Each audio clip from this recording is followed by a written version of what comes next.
The late afternoon sun cast long shadows across the Rodriguez family's backyard in Millbrook, Ohio, where the scent of charcoal and barbecue sauce mixed with children's laughter.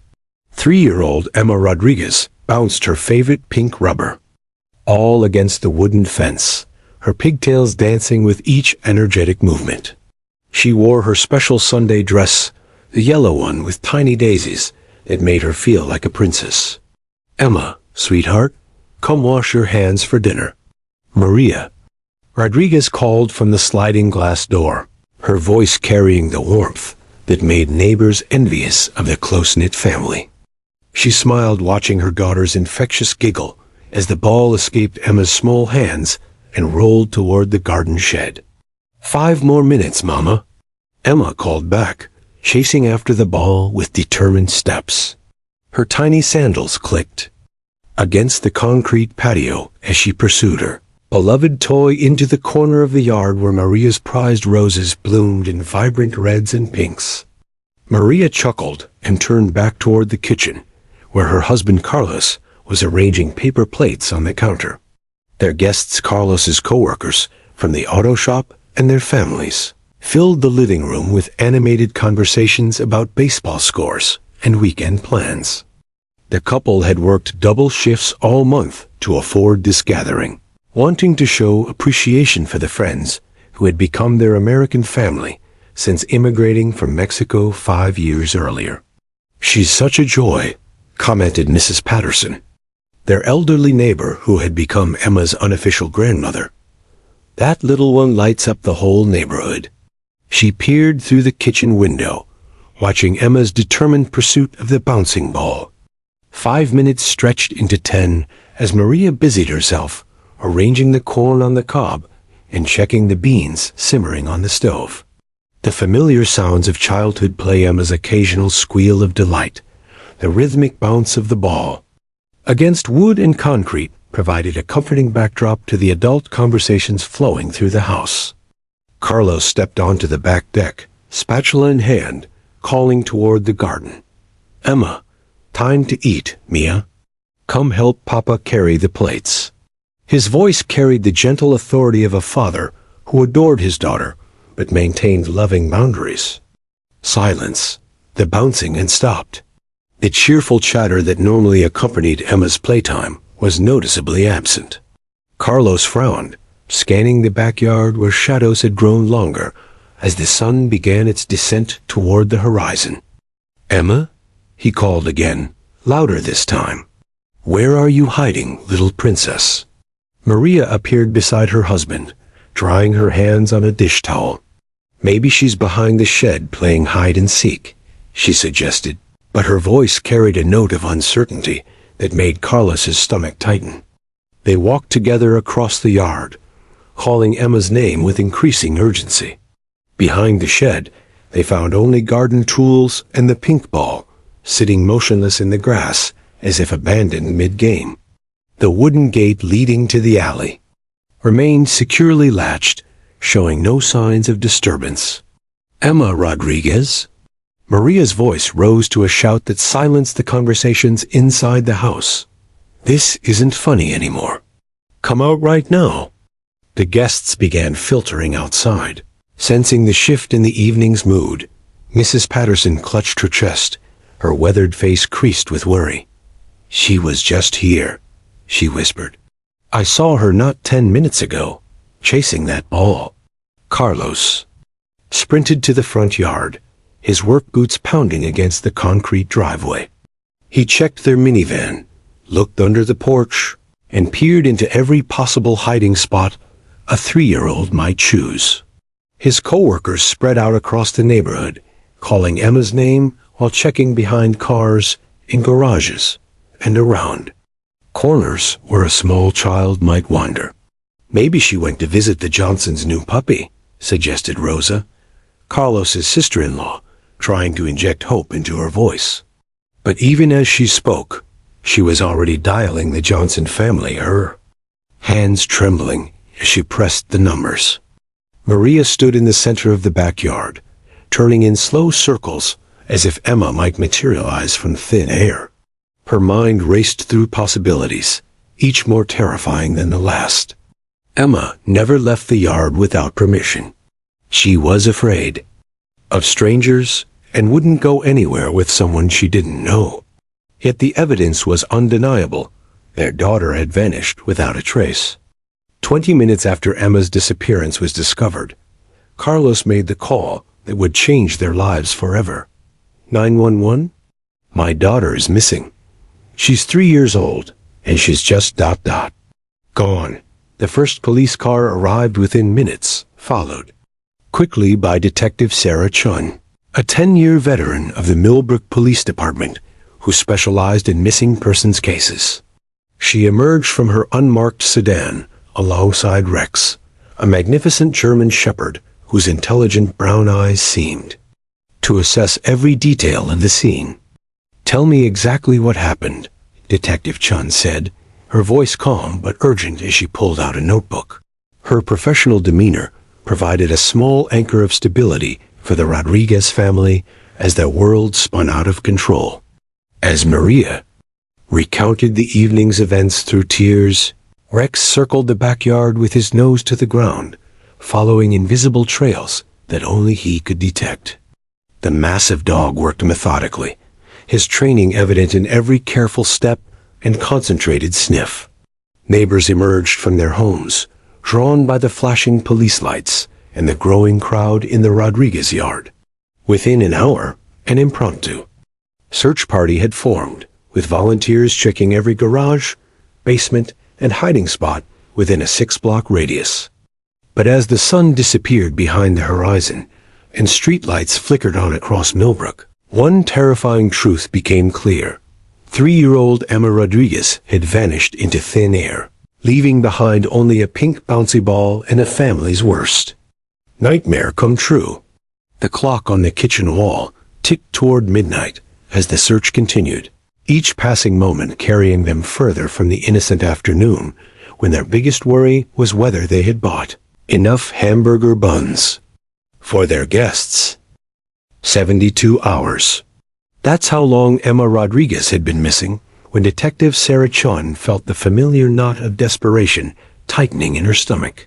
She stood in the Millbrook Police Department's conference room, staring at a wall covered with Emma's photos, witness statements, and a growing map of searched areas marked in red. Each red X represented another dead end, another shattered hope for the Rodriguez family. We've covered every inch within a 10-mile radius, officer, Martinez reported, his voice hoarse from 3 days of coordinating search teams. The K-9 units have lost the scent trail completely after the first 2 blocks from the house. It's like she just ... vanished. Rex lay beside Chun's desk, his massive head resting on his paws. Even the German shepherd seemed affected by the case's frustration. His usual alertness had given way to a dejected posture that mirrored the entire department's mood. Search and rescue dogs lived for successful recoveries, and Rex's failure to track Emma beyond the initial scent trail was eating at both dog and handler. Chun rubbed her temples, fighting off the headache that had plagued her since day one. In her 10 years with the force, she'd never encountered a case that defied logic so completely. 3-year-olds didn't simply disappear without leaving traces. Yet Emma Rodriguez had done exactly that, evaporating from her backyard as if she'd never existed. The media had descended on Millbrook like vultures, transforming the quiet Ohio town into a circus of satellite trucks and aggressive reporters. Maria Rodriguez's tearful pleas on the morning news programs had generated hundreds of tips, but each lead had crumbled under investigation. False sightings, well-meaning but mistaken witnesses, and attention seekers had consumed precious resources. While Emma remained missing, Detective Chun? Officer Williams knocked on the conference room door. There's something you need to see. Estate boys found surveillance footage from the highway department. Camera on Route 15. Chun's pulse quickened. Route 15 ran along the industrial district on Millbrook's eastern edge, an area they'd searched but not thoroughly investigated due to its distance from the Rodriguez home. She followed Williams to the computer terminal, where grainy black and white footage played on repeat. There, Williams pointed to a timestamp reading 6:47 p.m. on the night Emma disappeared. A white maintenance van moved slowly through the frame, its license plate partially obscured by mud. This is about 2 miles from the Rodriguez house, heading toward the old warehouse district. Chun leaned closer, studying the vehicle's distinctive dented rear bumper and the ladder rack mounted on top. Run the partial plate through DMV records. Cross-reference with any maintenance companies working in the Rodriguez neighborhood that week. While Williams worked his computer magic, Chun felt Rex stir beside her chair. The German shepherd's ears had perked up, and he was staring toward the window with intense focus. After 3 days of dejected searching, something had captured his attention completely. "What is it, boy?" Chun asked, following Rex's gaze toward the eastern horizon where the abandoned industrial district sat like a forgotten graveyard of American manufacturing. Rex stood and walked to the window, pressing his nose against the glass. His tail began a slow wag, not the excited tail of playtime, but the focused movement that preceded a discovery. Chun had learned to read her partner's body language like a favorite book, and every instinct told her Rex was onto something. "Detective," Williams called from his computer. "Got a hit on that van. It's registered to David Walsh, 32 years old, employee of Henderson Maintenance Services. They've been doing contract work all over Millbrook this month, including ... double quotes." He paused, checking his notes. The Rodriguez neighborhood. Walsh was scheduled to repair streetlights on Maple Drive the week Emma disappeared. Chun grabbed her jacket. "And Rex's leash. Call for backup and meet me at Walsh's last known address. But first, I want to check those warehouses on the industrial side. Rex is trying to tell me something." The drive to the warehouse district took 12 minutes through Millbrook's winding streets. Chun had searched this area on day one, but only briefly and without Rex's focused attention. Now, as they approached the cluster of abandoned buildings that had once housed thriving manufacturing operations, the German shepherd became increasingly agitated. Rex whined and paced in the back of Chun's patrol car, his nose pressed against the window as they passed empty loading docks and rusted machinery. When Chun parked near the largest warehouse, a sprawling concrete structure with broken windows and graffiti-covered walls, Rex began barking with an urgency she'd never heard before. "Easy, boy," Chun whispered, attaching Rex's tracking harness. "Show me what you found." The moment Rex's paws hit the cracked asphalt, he took off like a missile toward the warehouse's rear entrance. His nose swept the ground in wide arcs, following an invisible trail that led around scattered debris and abandoned equipment. Chun jogged to keep pace, her heart hammering as Rex's excitement intensified. The warehouse's back door hung open, secured only by a chain that had been cut and hastily rewired. Rex pawed at the entrance, whining with desperate urgency. Chun drew her service weapon and pushed through the door into the cavernous interior. Sunlight filtered through broken windows, creating a pattern of light and shadow across the concrete floor. The warehouse smelled of rust, decay, and something else, something that made Chun's trained senses go on high alert.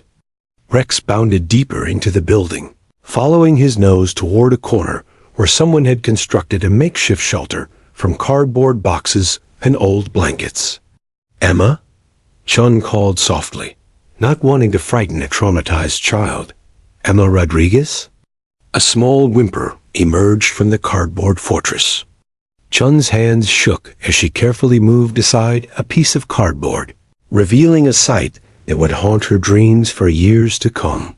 3-year-old Emma Rodriguez sat huddled in the corner, clutching a filthy teddy bear to her chest. Her yellow daisy dress was torn and stained, her face streaked with tears and dirt. But she was alive. "It's okay, sweetheart," Chun whispered, holstering her weapon and kneeling slowly. "I'm a police officer. We've been looking for you everywhere. Your mama and papa are waiting for you." Emma's enormous brown eyes stared at Chun with a mixture of fear and desperate hope. When Rex approached gently, tail wagging, Emma flinched, backward with a terrified whimper that broke Chun's heart. As sirens wailed in the distance and backup units converged on the warehouse, Detective Chun carefully lifted Emma Rodriguez into her arms, ending 72 hours of hell for a family and a community that had never stopped believing in miracles. District Attorney Michael Torres stared at the evidence spread across his mahogany desk like pieces of a jigsaw puzzle that refused to form a complete picture. 6 months had passed since Emma Rodriguez's rescue, and the case against David Walsh felt as fragile as spun glass.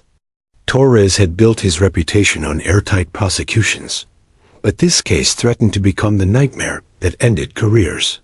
"It's all circumstantial," Assistant DA Jennifer Kim reminded him for the third time that morning, her voice carrying the weight of impending courtroom disaster.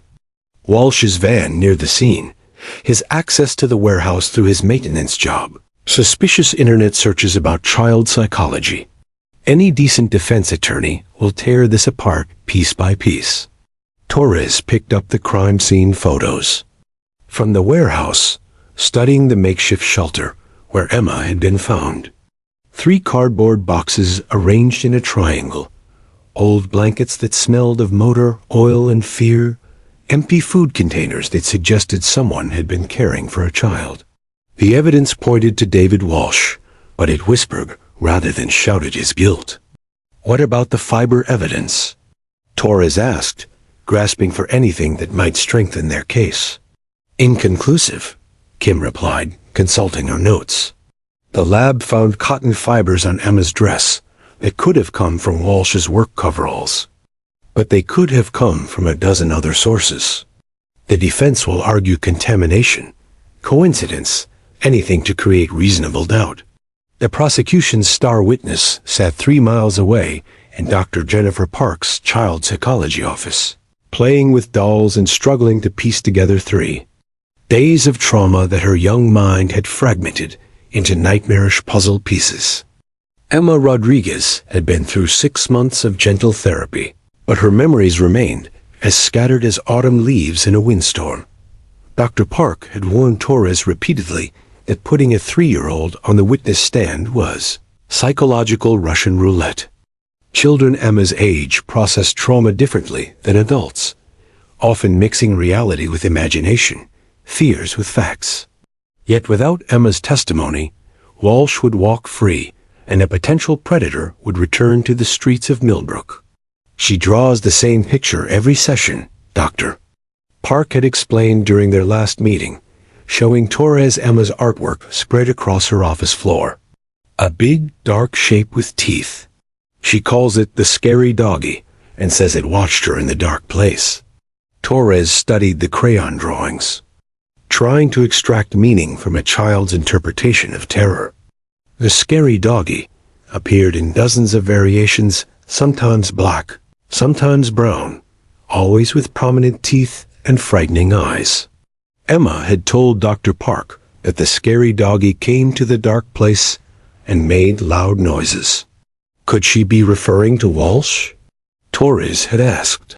Maybe describing him in terms a child would understand? Dr. Park had shaken her head. Children Emma's age are remarkably literal. If she says scary doggy, she likely means an actual dog. The question is whether this dog was part of her traumatic experience or something her mind created to cope with trauma.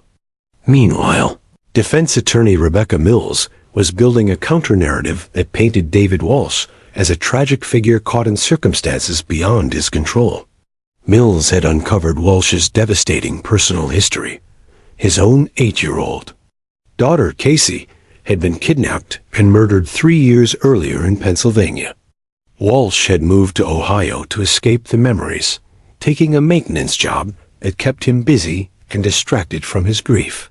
"My client knows the agony of losing a child," Mills had argued during pre-trial hearings. He would never inflict that pain on another family. When he found Emma wandering near that warehouse, his paternal instincts kicked in. He was trying to help, not harm. Walsh's version of events painted him as an unlikely hero. He claimed he'd discovered Emma near the warehouse while checking on a broken streetlight. She'd been crying and alone, apparently having wandered from her neighborhood in a confused state. Walsh insisted he'd brought her inside the warehouse for shelter while he debated whether to call police or try to find her family himself.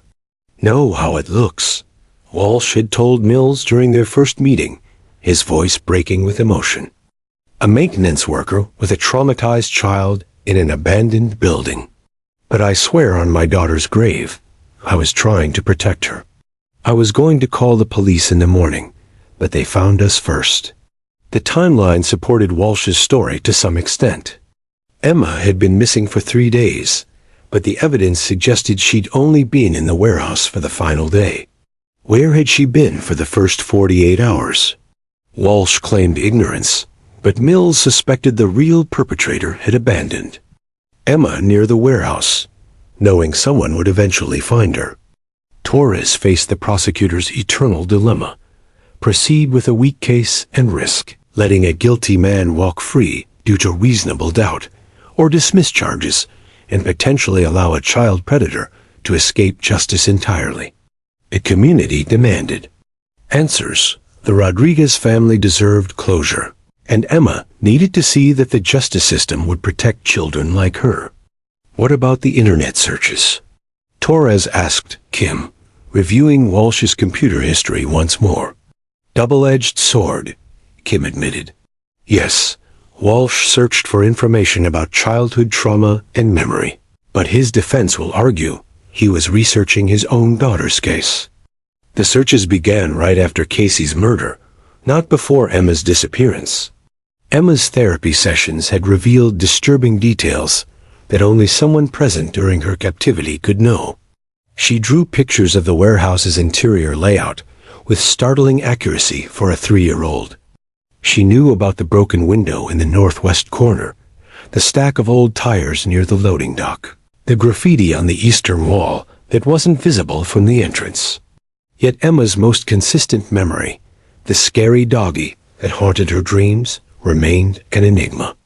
Dr. Park had introduced Emma to photographs of various dogs, hoping to identify what she'd seen. Emma had reacted with mild interest to most breeds, but showed no recognition or fear until Dr. Park showed her a picture of a German Shepherd. Emma's reaction had been immediate and terrifying. She'd screamed, thrown the photograph across the room, and hidden under Dr. Park's desk for 20 minutes. When she finally emerged, she'd whispered the words that would echo through the upcoming trial. "That's the scary doggy. That's the one that came to the dark place." The irony wasn't lost on Torres. Emma's greatest fear seemed to be Rex, the very dog that had saved her life. Trauma, Dr. Park explained, could twist a child's memories in unexpected ways, making heroes into monsters and monsters into shadows. As Torres prepared for the trial that would define his career, one question haunted him above all others. In seeking justice for Emma Rodriguez, was he about to destroy an innocent man whose only crime was being in the wrong place at the wrong time? The answer lay locked in the fragmented memories of a 3-year-old girl who drew scary doggies in her sleep and whispered secrets that could either convict a predator or destroy a grieving father who'd already lost everything once before.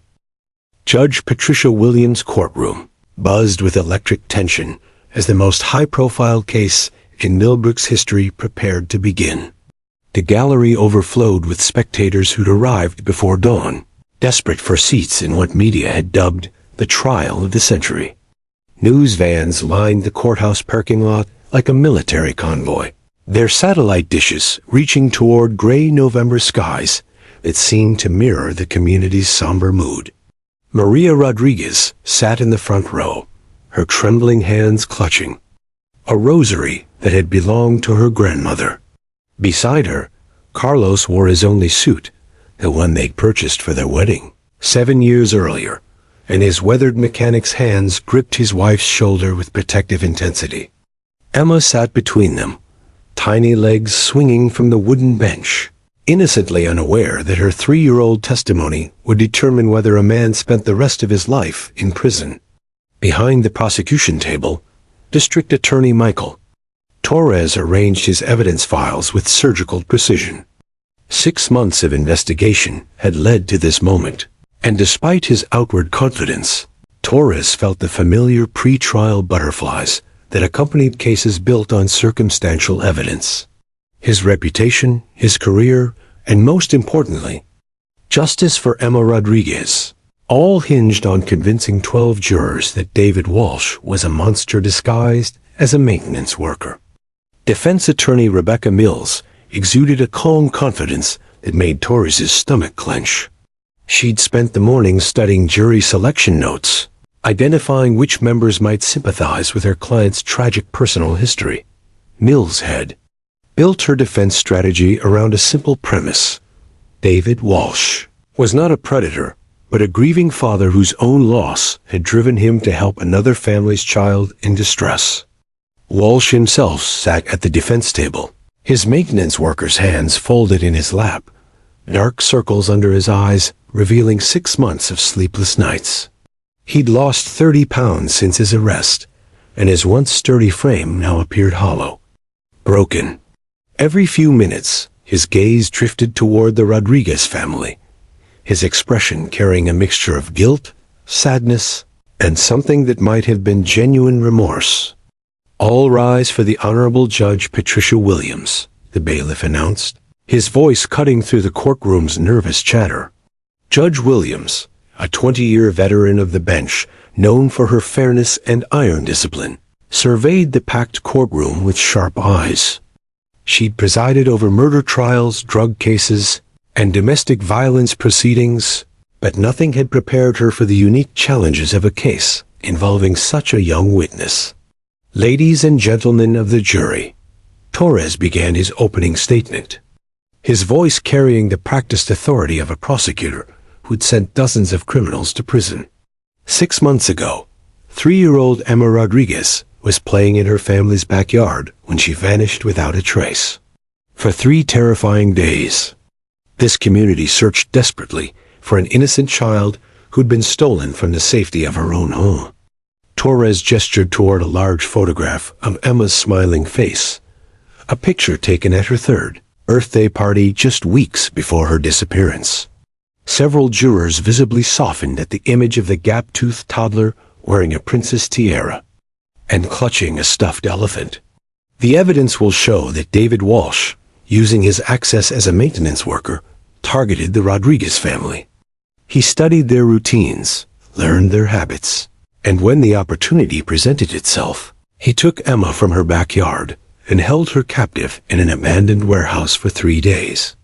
Torres presented the prosecution's timeline with methodical precision. Security footage showing Walsh's van in the Rodriguez neighborhood. Cell phone records placing him near the warehouse district on the night Emma disappeared. Computer searches revealing his interest in child psychology and trauma searches that began weeks before Emma's abduction, not after his own daughter's death, as the defense claimed. But most compelling of all, Torres continued, his voice rising with dramatic intensity, you'll hear from Emma herself.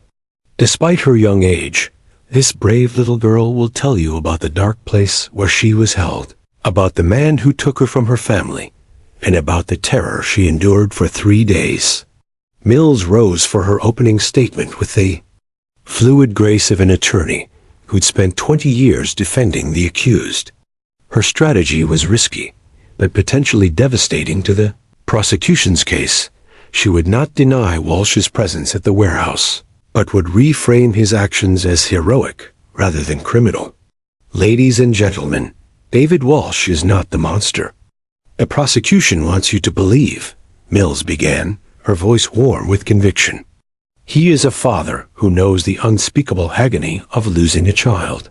3 years ago, David's 8-year-old daughter Casey was kidnapped. sexually assaulted, and murdered in Pennsylvania. The killer was never found. A ripple of surprise moved through the courtroom. Torres had expected Mills to mention Walsh's personal tragedy, but the graphic details struck the gallery like a physical blow. Several jurors shifted uncomfortably, their perception of the defendant already beginning to shift. David moved to Ohio to escape those memories, to start over in a place where every street corner didn't remind him of his dead daughter, Mills continued. On the night Emma Rodriguez disappeared, David was working late, repairing streetlights in an area near the old warehouse district. He heard crying coming from behind the building and discovered a terrified 3-year-old girl, alone and abandoned. Mills painted a picture of Walsh as an unlikely Good Samaritan whose parental instincts had overridden his better judgment. David's first thought wasn't to call police. It was to protect this child from whoever had abandoned her in such a dangerous place. He brought Emma inside the warehouse for shelter, planning to contact authorities once he'd ensured her safety.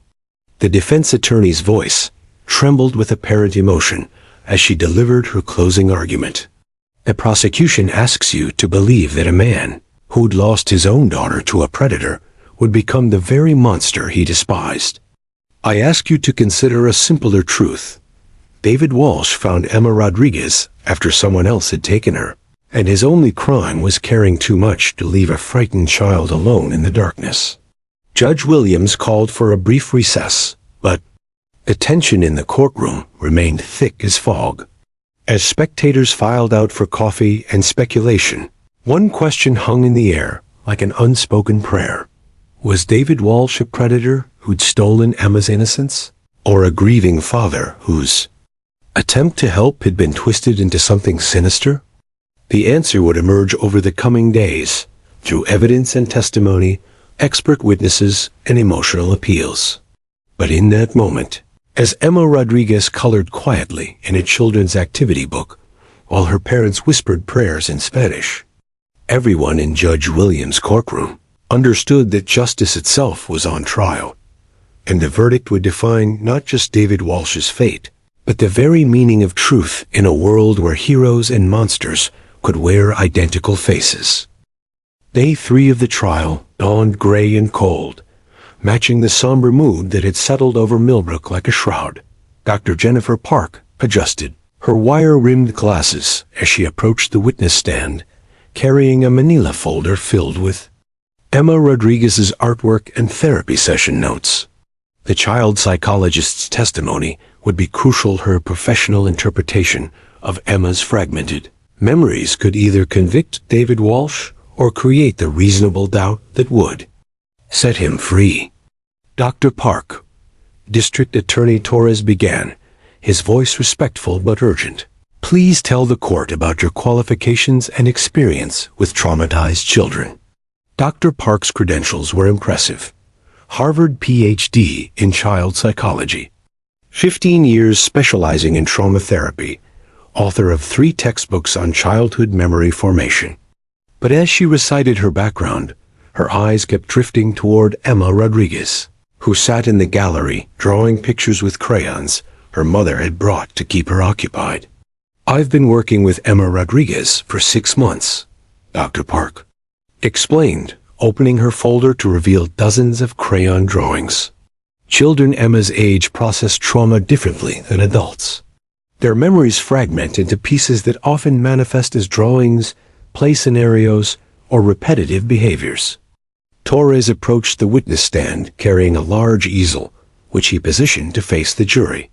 One by one, he displayed Emma's artwork, disturbing images that had emerged during therapy sessions.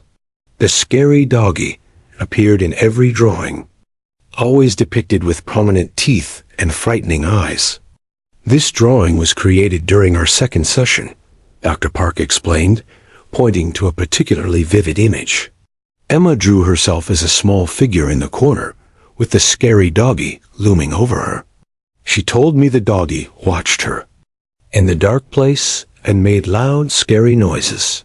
Juror number 7, a mother of 2 young children, visibly recoiled at the image. The psychological impact of a 3-year-old's interpretation of terror was more powerful than any adult testimony could have been.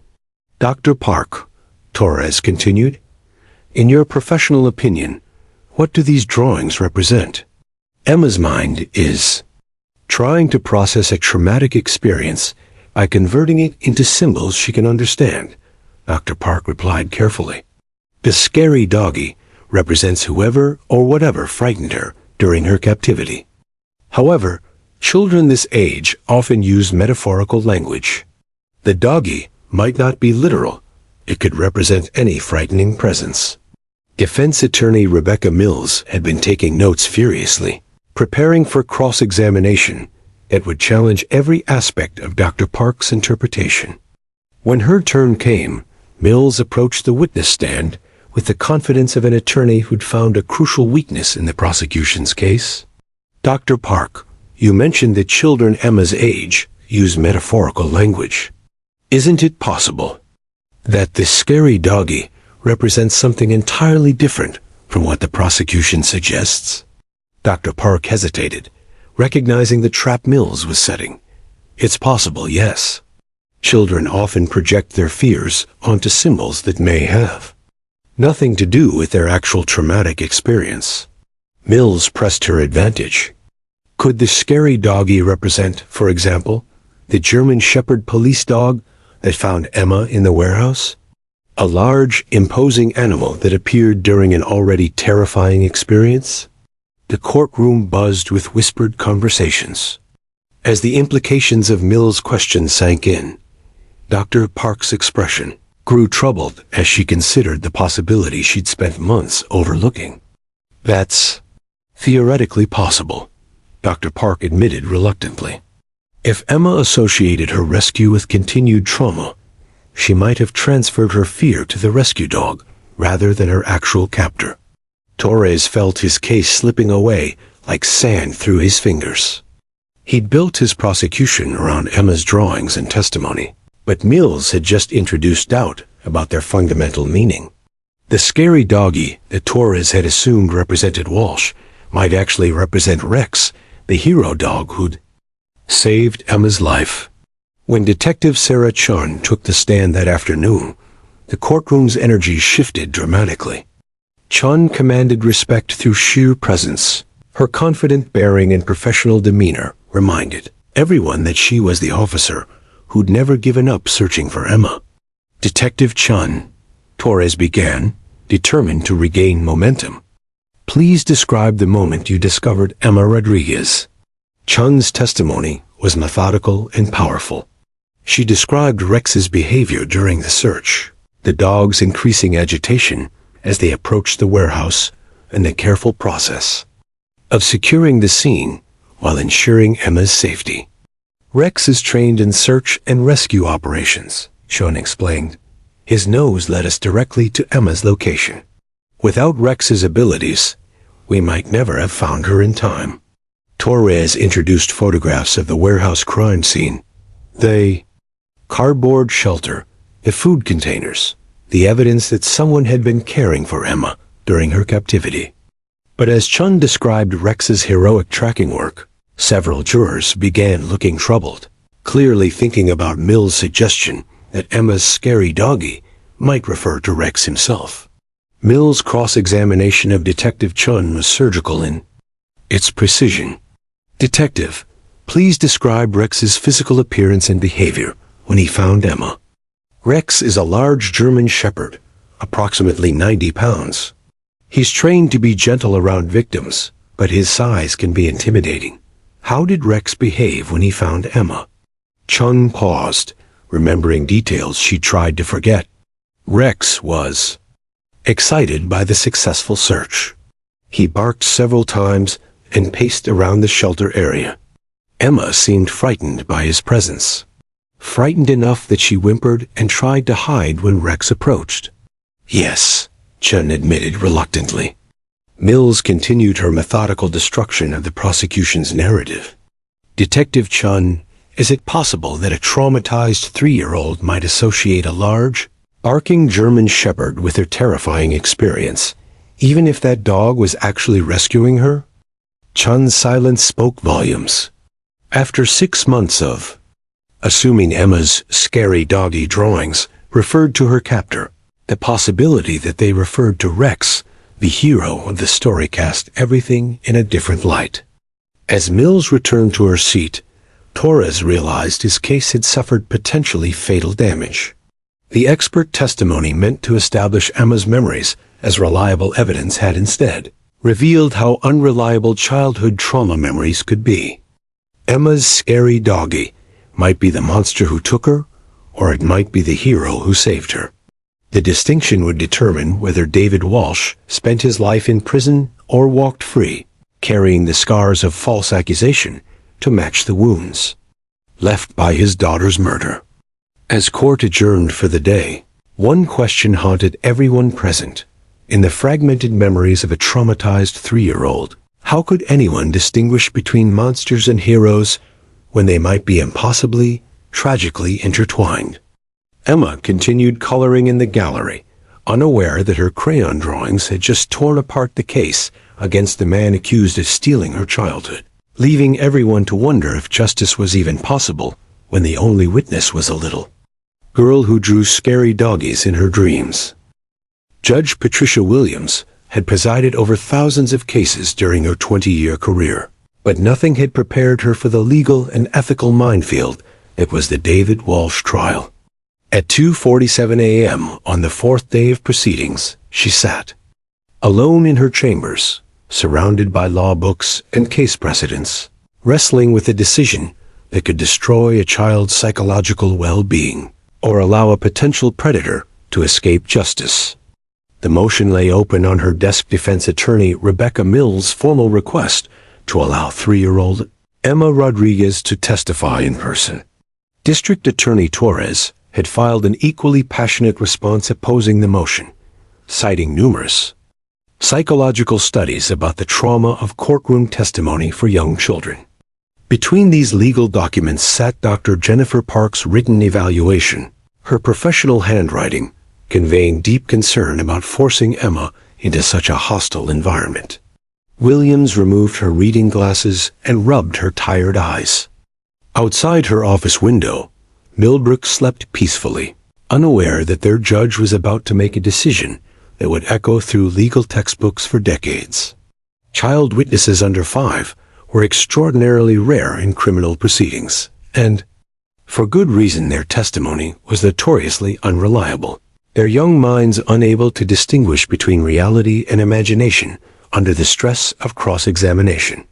Yet Emma Rodriguez was the only person who could definitively identify David Walsh as her captor. Without her testimony, the case would likely result in acquittal, sending a potentially dangerous man back into the community. With her testimony, a traumatized 3-year-old would be subjected to the most intense psychological pressure imaginable. The legal precedents were mixed and troubling. In State v. Morrison, a 4-year-old's testimony had led to a wrongful conviction later overturned by DNA evidence. In Commonwealth v. Phillips, a 3-year-old's refusal to testify had resulted in a child molester's acquittal and subsequent reoffending. Each case study in Williams' research stack told a story of justice, attempted and sometimes tragically failed. Dr. Park's psychological evaluation painted a complex picture of Emma's current mental state. The child had made remarkable progress. In therapy, her nightmares had decreased, and she could discuss her dark place experience without dissolving into tears. However, Dr. Park's report contained a chilling warning. Emma continues to exhibit extreme anxiety when confronted with large dogs, particularly German Shepherds. This phobic response appears to be her primary remaining trauma symptom and could potentially trigger a severe psychological episode if she encounters the stimulus unexpectedly. The irony wasn't lost on Judge Williams. The very dog that had saved Emma's life had somehow become the symbol of her terror. Dr. Park's notes suggested that Emma's young mind had conflated her rescue with her captivity, creating a psychological paradox that made her testimony even more unpredictable. Torres had argued passionately against allowing Emma to testify, despite knowing it would likely doom his case. "Your Honor, putting a 3-year-old child through the trauma of courtroom testimony is unconscionable," he'd argued during the previous day's hearing. "Emma Rodriguez has suffered enough. We cannot sacrifice her psychological well-being on the altar of legal convenience." Mills, conversely, had framed her request as a matter of justice and constitutional rights. "My client faces life imprisonment, based on circumstantial evidence and a child's crayon drawings," she'd countered. "The Sixth Amendment guarantees his right to confront his accuser. If Emma Rodriguez is the key witness against David Walsh, then he has the right to cross-examine her testimony, regardless of her age." The child advocacy groups had filed briefs on both sides. Some argued that protecting Emma from further trauma took precedence over legal technicalities. Others contended that preventing children from testifying created a legal loophole that predators could exploit. Williams had read every brief, every psychological study, every legal opinion, and found herself more confused than enlightened. At 3:15 a.m., Williams picked up her secure phone and dialed Dr. Park's emergency number. The psychologist answered on the second ring, her voice groggy but immediately alert when she recognized the judge's voice. "Doctor, I need your honest assessment," Williams said without preamble. "If I allow Emma to testify under carefully controlled conditions, closed courtroom, no media, minimal personnel, what's your professional opinion about the potential psychological impact?" Dr. Park was quiet for a long moment, weighing her words carefully. "Judge Williams, Emma has shown remarkable resilience in therapy. She's processing her trauma in healthy ways and has specifically asked me several times when she can tell the truth about the dark place to help catch the bad person." "But," Williams prompted, sensing hesitation. "But her association of trauma with large dogs remains problematic.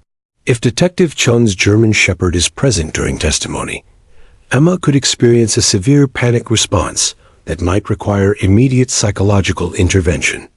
Williams felt a migraine building behind her temples.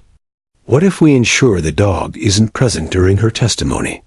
"That might help, but courtrooms themselves can be triggering environments for children. The formal atmosphere, the strangers, the pressure to remember details, it's a perfect storm for psychological overwhelm." After ending the call, Williams returned to her legal research with renewed urgency. She discovered a precedent from Nebraska case where a 4-year-old had testified via closed-circuit television, allowing cross-examination while minimizing trauma. The conviction had been upheld on appeal, establishing that alternative testimony methods could satisfy constitutional requirements while protecting young witnesses. By dawn, Williams had crafted her decision. Emma Rodriguez would be allowed to testify, but under unprecedented conditions designed to minimize psychological trauma while preserving legal rights. The courtroom would be cleared of all non-essential personnel, media would be prohibited, and child-friendly modifications would be made to the witness area. Most importantly, Detective Chun's German Shepherd would be explicitly banned from the courthouse during Emma's testimony. Williams couldn't risk triggering Emma's dog phobia during such a crucial moment.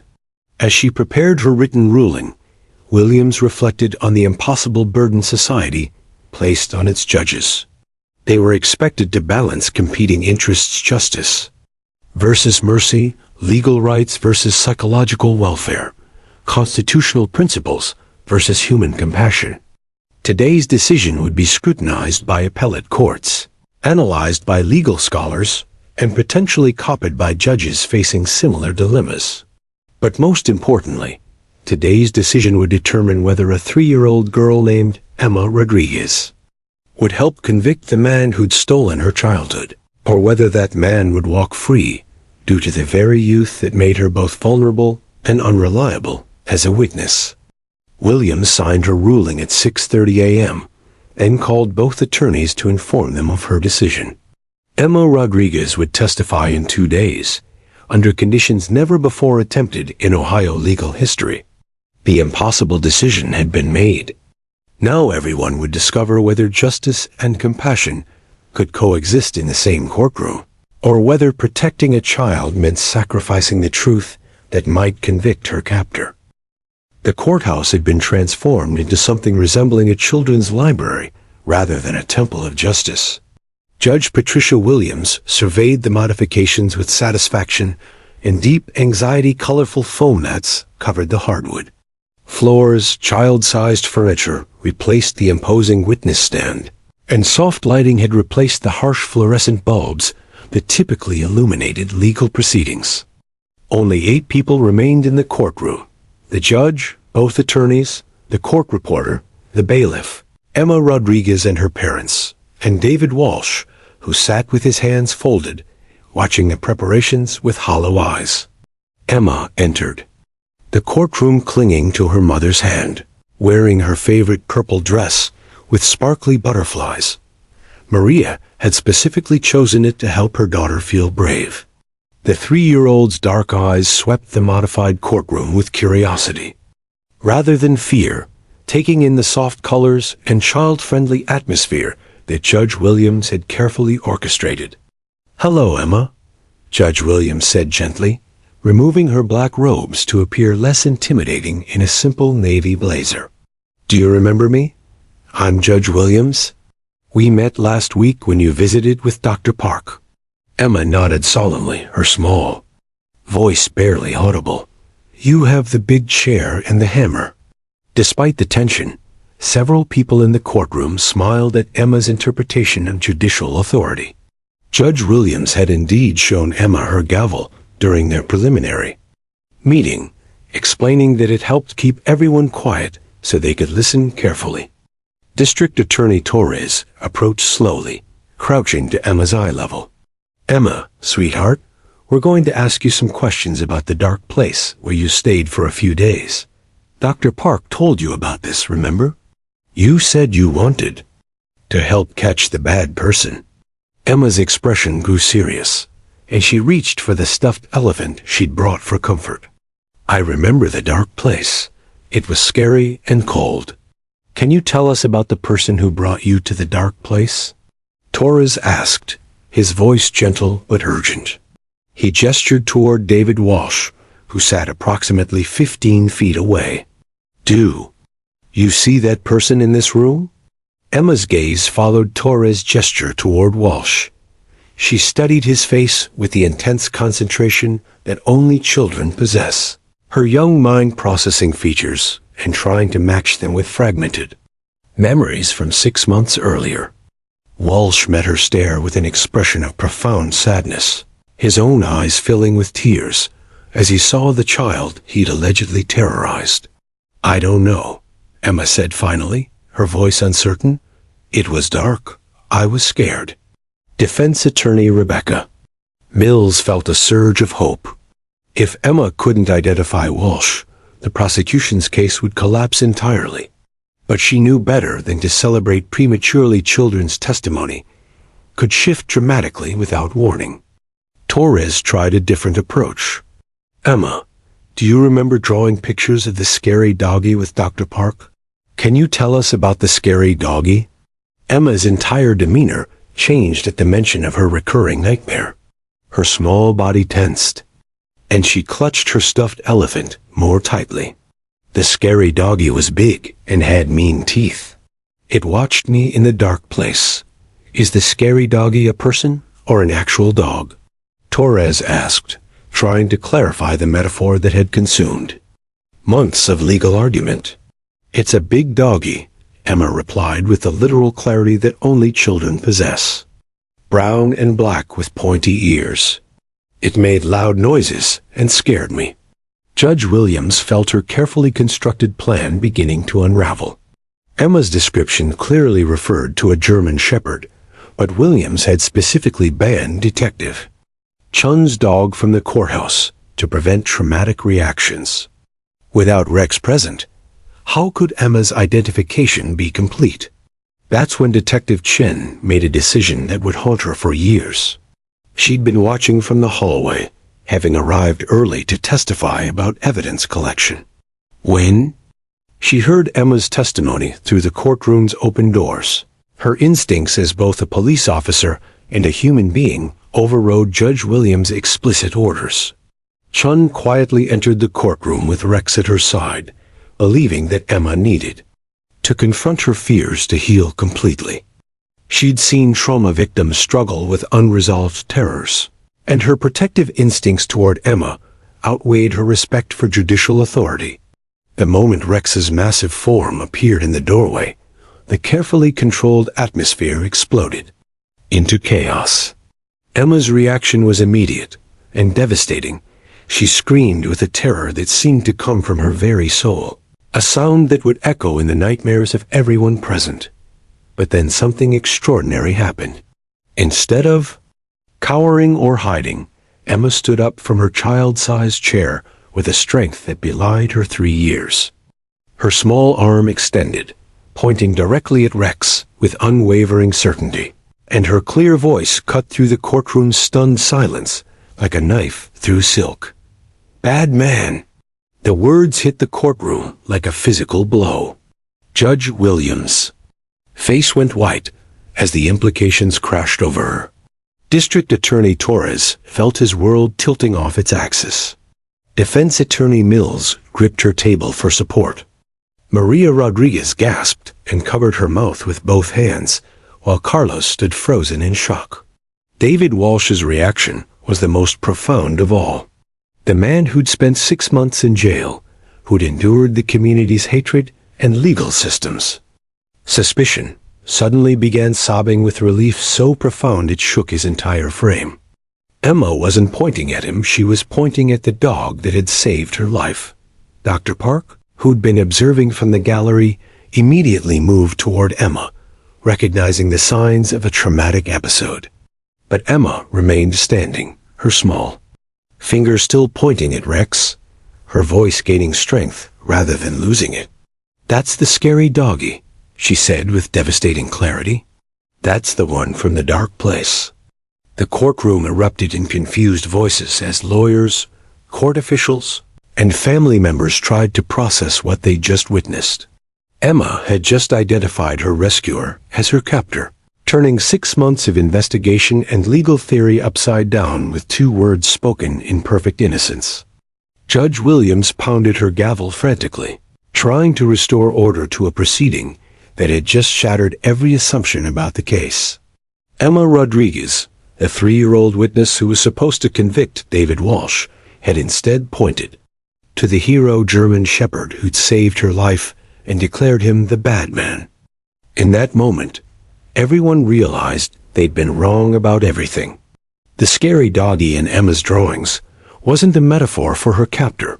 It was a literal description of the large, imposing police dog who'd found her in her most terrified moment. Trauma had twisted her young mind into associating her rescue with her captivity, making the hero of her story into the monster of her nightmares. As courthouse security moved to restore order, and Dr. Park gently guided Emma away from the chaos, one question hung in the air like smoke. If David Walsh wasn't Emma's captor, then who was the real monster still walking free in Millbrook? 2 words from a 3-year-old had just changed everything. 6 weeks after Emma Rodriguez's devastating courtroom testimony had shattered the case against David Walsh, Detective Sarah Chun stood in the visiting room of the Ohio State Penitentiary, staring through reinforced glass at the man who had actually stolen Emma's childhood. Marcus Tank Morrison sat in orange prison coveralls, his massive frame dwarfing the metal chair, his cold eyes showing no remorse for the crimes that had terrorized a community and nearly destroyed an innocent man. The real investigation had begun within hours of Emma's shocking identification of Rex as her scary doggy. While the courtroom had erupted in chaos, experienced investigators knew that Emma's testimony had actually provided the missing piece of a puzzle they'd been unable to solve. If David Walsh wasn't Emma's captor, then someone else had taken her, someone who'd managed to evade detection for 6 months, while an innocent man sat in jail. The breakthrough had come from an unexpected source, Walsh himself. Once released from custody and cleared of all charges, he provided investigators with a detail that had seemed insignificant during his original interrogation. On the morning he'd discovered Emma at the warehouse, Walsh had noticed fresh tire tracks in the mud near the loading dock tracks from a motorcycle, not the work van that had initially led police to suspect him. Detective Chun had followed that lead with the methodical persistence that had made her Millbrook's most respected investigator. Security cameras from a truck stop 5 miles from the warehouse had captured footage of a lone motorcyclist leaving the area at 3:47 a.m. on the morning Emma was found, just hours before Walsh had arrived for his legitimate maintenance work. The motorcycle's license plate had led investigators to Marcus Morrison, a drifter with a history of child abduction convictions across 3 states. Morrison had been living in a tent camp behind the warehouse district, using the abandoned buildings as shelter while avoiding the registration requirements that would have flagged him to local authorities as a sex offender. Morrison's capture had been anticlimactic compared to the drama of Emma's testimony. Police had found him at a similar encampment near Toledo, where he'd been stalking another family with young children. DNA evidence from Emma's clothing, fingerprints on the food containers in the warehouse, and Morrison's own confession had sealed his fate within days. "You ruined that little girl's life," Chun said through the prison phone, her voice controlled, but seething with anger she'd carried for weeks. "She can't sleep without nightmares. She's afraid of dogs that could help her heal. You destroyed her sense of safety in the world." Morrison's response was a shrug that conveyed complete indifference to the suffering he'd caused. "Kids bounce back," he said with chilling casualness. "She forget eventually." Chun ended the visit without another word, but as she walked through the prison's security checkpoints, she carried with her a renewed determination to help Emma heal from trauma. That had been compounded by 6 months of mistaken identity and legal confusion. The civil lawsuit against the Millbrook Police Department had been settled quickly and quietly. David Walsh had received a substantial financial settlement, a formal public apology, and most importantly, the complete clearing of his name.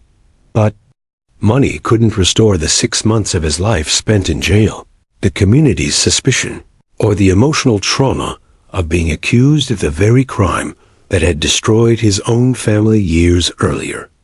Walsh had used his settlement money to establish the Casey Walsh Foundation, named after his murdered daughter, dedicated to improving police investigation techniques in child abduction cases. His first initiative was funding advanced training for K-9 units and their handlers, ensuring that future search operations would be more efficient and less traumatic for rescued children. Emma's healing had been the most challenging aspect of the case's resolution. Dr. Jennifer Park had spent months helping the child understand that the scary doggy who had frightened her was actually the same dog that had saved her life. The breakthrough had come during a carefully orchestrated therapy session where Emma was gradually reintroduced to Rex under controlled conditions. The transformation had been remarkable to witness. Rex, sensing Emma's fear, had approached with extraordinary gentleness, allowing the 3-year-old to touch his fur and see that his mean teeth were simply a dog's natural features, not instruments of terror. The session had ended with Emma giggling as Rex licked her face, finally understanding that her rescuer and her nightmare were the same heroic animal. Detective Chun had made the difficult decision to retire Rex from active police duty, transitioning him to work as a therapy dog at Millbrook Children's Hospital. The German Shepherd's new role allowed him to help other traumatized children while providing Emma with opportunities for positive interactions that would slowly erase her fear. The Rodriguez family had channeled their experience into advocacy work that was already changing how Ohio handled cases involving child witnesses. Maria Rodriguez had become a passionate spokesperson for legislation requiring specialized training for attorneys and judges dealing with young victims. Her testimony before the state legislature had led to the Emma's Law, requiring child psychologists to be present during any testimony by witnesses under age 5. Carlos Rodriguez had used his mechanical skills to develop a volunteer network of tradespeople who donated services to families of missing children, ensuring that parents could focus on searching rather than worrying about bills and responsibilities.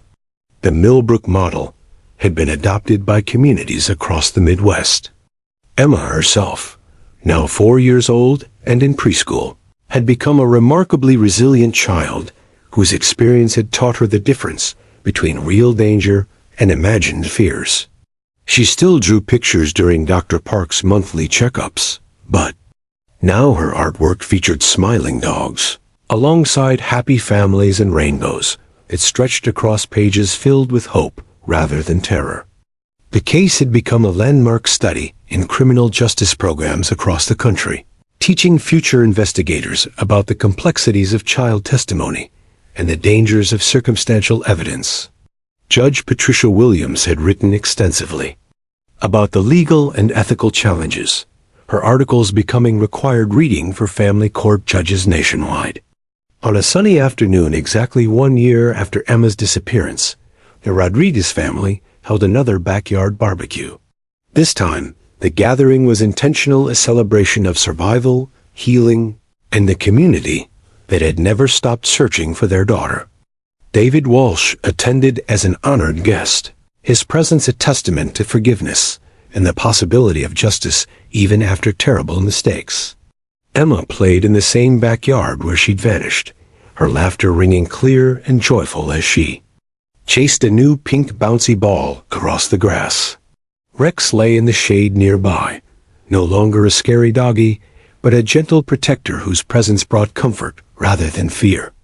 As the sun set over Millbrook, casting long shadows that no longer held terror for a little girl who'd learned the difference between monsters and heroes, Emma Rodriguez embodied the truth that healing was possible even after the darkest experiences. Her 2 words had changed everything, not just a legal case, but the very understanding of how children process trauma and how justice must sometimes wait for wisdom to illuminate the path between truth and perception. The scary doggy had become a friend. The bad man was behind bars, and a 3-year-old's courage had taught an entire community that sometimes the most important lessons come from the smallest voices.